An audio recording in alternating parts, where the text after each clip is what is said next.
जन्म लेने के बाद पूरा जीवन जीना कठिन नहीं बल्कि मुश्किल भी होता है। हर किसी के जीवन में कई उतार चढ़ाव आते हैं। कई लोग मुश्किलों का सामना नहीं कर पाते हैं और जिंदगी की जंग हार जाते हैं। लेकिन कुछ ऐसे भी लोग होते हैं जो लाख उतार चढ़ाव आते हैं उसके बावजूद भी जिंदगी को जी लेते हैं और दूसरे के लिए प्रेरणा स्रोत बन जाते हैं। वे न सिर्फ अपने जीवन को कठिनाइयों को आसान बनाते हैं बल्कि ऐसे लोगों को भी प्रेरणा दे जाते हैं जो जीवन में कठिनाइयों से हार मान जाते हैं।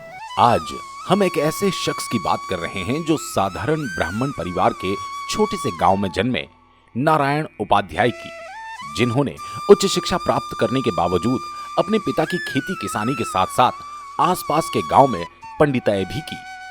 उपाध्याय के जीवन में कई उतार चढ़ाव आए, लेकिन उसके बावजूद उन्होंने हार न मानते हुए जिंदगी से डटकर मुकाबला किया और आगे बढ़ते गए। उनकी जिंदगी से कई लोगों ने प्रेरणा ली और वे जिंदा दिल होकर कई लोगों के लिए एक मिसाल बन गए। उन्होंने जीवन में हर किसी को आगे बढ़ाने की प्रेरणा दी। जी हां, हम बात कर रहे हैं पंडित नारायण उपाध्याय की, जो ग्राम सनावदा के रहने वाले थे। उन्होंने गांव से निकलकर अपनी उच्च शिक्षा प्राप्त करने के बावजूद भी गांव में खेती किसानी के साथ साथ पंडिताई के काम भी किए। उन्होंने गांव से लेकर शहर तक जीवन का सफर तय किया। इस बीच उनके जीवन में कई उतार चढ़ाव आए, लेकिन उन्होंने कभी हार नहीं मानी और आगे बढ़ते गए। लेकिन 65 वर्ष की उम्र में उन्हें दिल का दौरा पड़ने से वे अपनी जिंदगी से हार गए और अंतिम सांस ले ली। नारायण उपाध्याय काफी खुशमिजाज, सरल, सहज, मिलनसार, हंसमुख, मददगार होने के साथ साथ भक्ति भाव से परिपूर्ण, ईश्वर में विश्वास करने वाले व्यक्ति थे। जब भी कोई व्यक्ति उनसे मिलता, अपना सारा दुख भूल जाता। वे हर किसी को अपना बना लेते। उनमें ये बड़ी खासियत थी कि हर कोई उनका हो जाता था। वे हमेशा अपने पराये में कभी भेद नहीं करते थे। वे हर किसी की मदद करते थे। लाख परेशानी हो, लेकिन उनके माथे पर कभी भी चिंता की लकीर नजर नहीं आती थी। वे सात्विक खान पान के बड़े शौकीन थे। जब भी उनके साथ कोई खाना खाता, बड़ी ही मनवार करते थे। उन्होंने कभी भी अपने जीवन में किसी व्यक्ति को अपशब्द नहीं कहे। जहां भी जाते अपनी महफिल जमा लेते, सबको खुश कर देते। इसी खासियत से लोग उन्हें याद किया करते थे।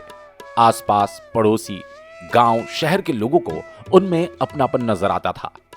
लेकिन 11 फरवरी के दिन नारायण उपाध्याय ने जैसे ही अपने जीवन की अंतिम सांस ली, वैसे ही हर कोई हैरान हो, दुखी हो गया। हालांकि मृत्यु कटु सत्य है। धरती पर हर आने वाले इंसान को जाना ही पड़ता है। यह जीवन की रीत है। जिंदगी छोड़कर जाने के बावजूद भी हर किसी के दिल में जिंदा रहना हर किसी के बस की बात नहीं, जो नारायण उपाध्याय में देखी गई। वे मरने के बाद भी हर एक उस व्यक्ति के दिल में जिंदा है जो उनके टच में थे। हर कोई उन्हें याद कर रहा है और हमेशा वे लोगों के दिलों में राज करते रहेंगे। पंडित नारायण उपाध्याय अपने पीछे एक खुशहाल परिवार के साथ साथ लोगों में अपनी यादें छोड़ गए, जो कभी भुला नहीं पाएंगे। ऐसे मानव रूपी महान आत्मा के लिए हम परमपिता परमात्मा से प्रार्थना करते हैं कि नारायण जी को अपने श्री चरणों में स्थान दे। हम शत शत बार नमन करते हैं और श्रद्धांजलि अर्पित करते हैं। ग्लोबल इंडिया टीवी के लिए इंदौर से इमरान मंसूरी की ये खास रिपोर्ट।